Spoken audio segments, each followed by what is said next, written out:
हाँ, तो जो आज एक्सरसाइज 4.2 से क्वेश्चन नंबर 5 है, लिखा हुआ है the altitude of a right triangle is 7 less than its base if the hypotenuse is 13 centimetre find the other two side. देखो एल्टीट्यूड क्या होता है, राइट ट्रायंगल है, हम एक राइट ट्रायंगल बना लेंगे। ये हमारा राइट ट्रायंगल बन गया, ठीक है।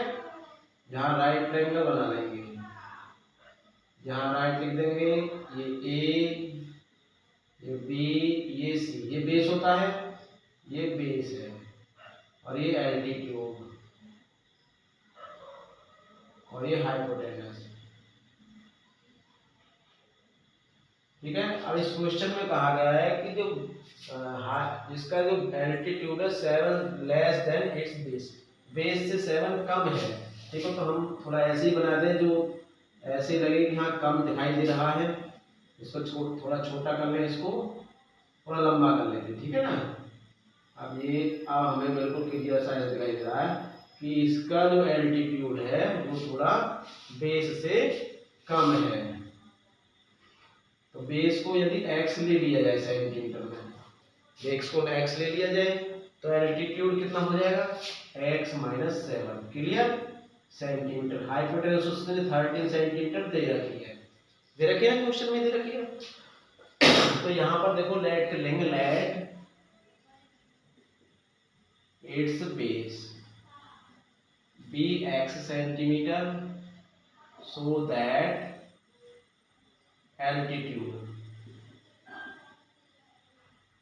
इक्वल टू हो जाएगा x - 7 सेंटीमीटर। हाइपोटेनस की दे रखी है इन ट्रायंगल एबीसी में, और हम लगा देंगे पाइथागोरस थ्योरम, ठीक है ना, क्योंकि साइड्स दे रखी है तो पाइथागोरस थ्योरम लगा देंगे, लिखेंगे in triangle ABC by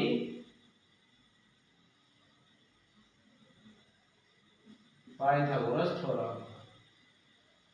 Pythagoras theorem का मतलब होता है कि एल्टीट्यूड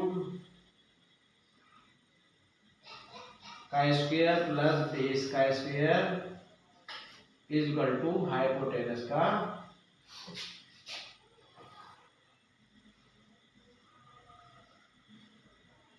स्क्वायर।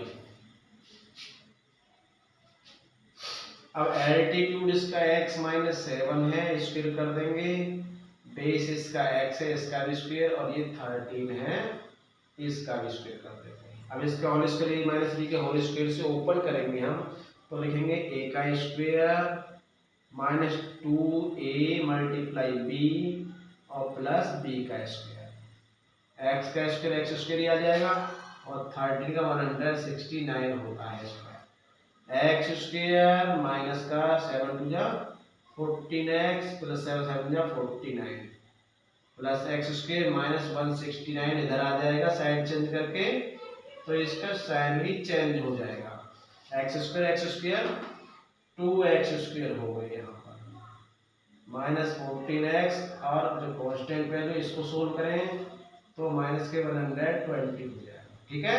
आज इसमें से जो कॉमन हमें दिखाई दे रहा है, कॉमन 2 दिखाई दे रहा है यहाँ पर, तो x स्क्वायर -7x -60 = 0। तो इक्वेशन हमारी x स्क्वायर -7x -60 = 0, ये डिवाइड में चला जाएगा तो यहाँ 0 ही आ जाएगी हमारी, ठीक है ना।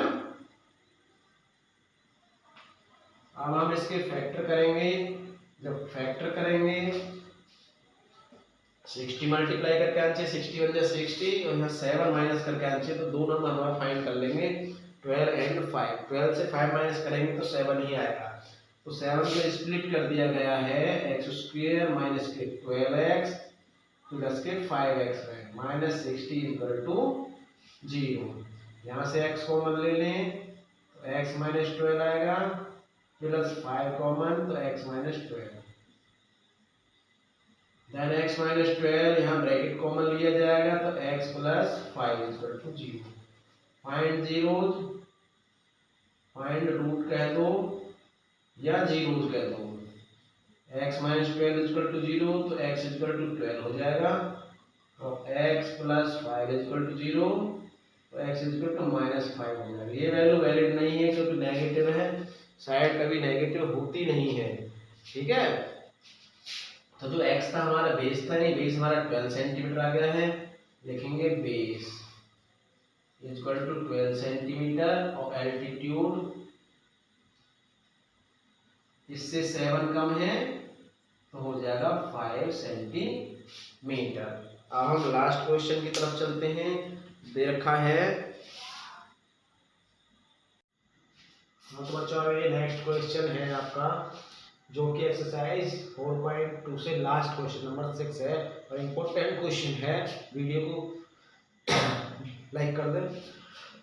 दिया हुआ है द कॉटेज इंडस्ट्री, किसी कॉटेज इंडस्ट्रीज में produce certain number of poultry articles बनाए जाते हैं एक दिन में, और वह पाया गया कि जो पर्टिकुलर डे उस दिन का cost of production each article was 3 more than the twice, यानी कि 3 ज्यादा है जितने भी आर्टिकल बनाए जाते हैं उसके ट्वाइस से 3 ज्यादा। मानो आर्टिकल 2 बनाया जाए इनमें तो 2 का ट्वाइस 4 हो जाएगा, 4 का 3 और ऐड कर देंगे 7 हो जाएगा। तो एक आर्टिकल की कॉस्ट उसने जो उसमें दिन बनाए गए आर्टिकल है उसको ट्वाइस से 3 ज्यादा ऐड करके रख दी गई है, ठीक है। तो हम ले लेंगे उस दिन जो है x आर्टिकल्स बनाए गए थे, क्लियर।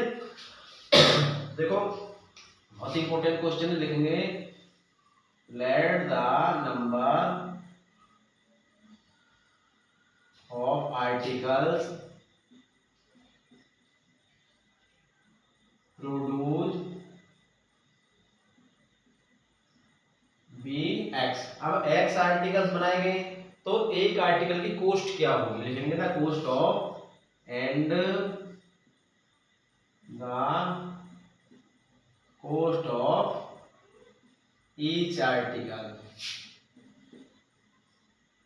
एक आर्टिकल कॉस्ट इसके ट्वाइस से कॉस्ट का रुपए जो साइन होता है रुपए होता है, इसके ट्वाइस से 3 ज्यादा है तो 3 हम ऐड कर देंगे। अब क्वेश्चन में कहा गया है कि टोटल कॉस्ट, उस दिन की टोटल कॉस्ट 90 रुपए आई थी, लिखेंगे the total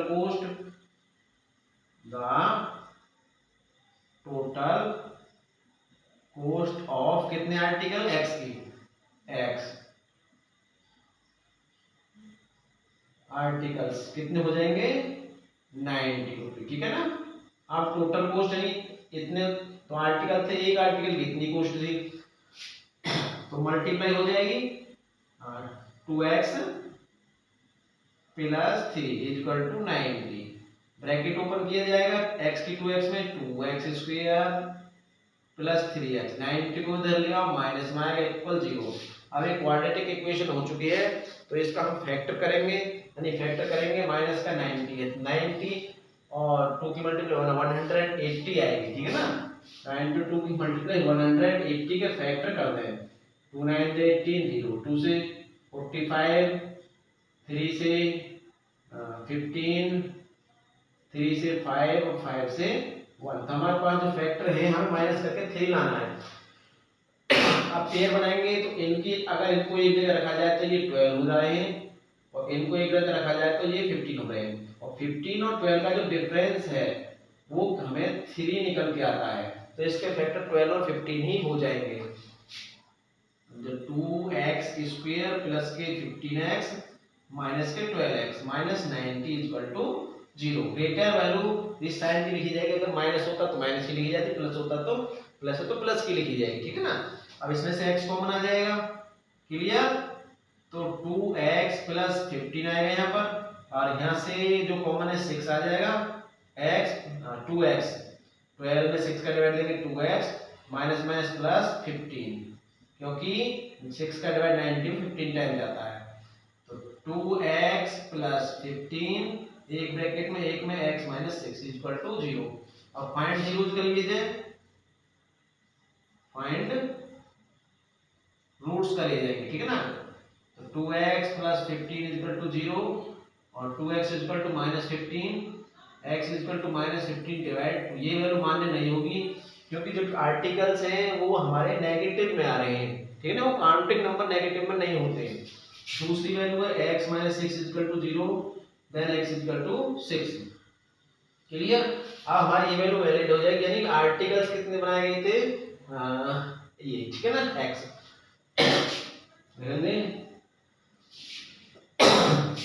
number of articles हो गए हमारे एक्स, ठीक है।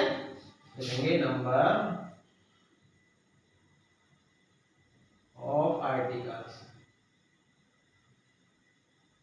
इक्वल टू 6 और कॉस्ट ऑफ ईच आर्टिकल की क्या हो जाएगी, 6 के ट्वाइस से 3 और ज्यादा हो जाएगी। तो 6 टू 12 और 3 कितने हो जाएंगे, 15 हमारा यहाँ निकल के आएगा कॉस्ट। क्लियर।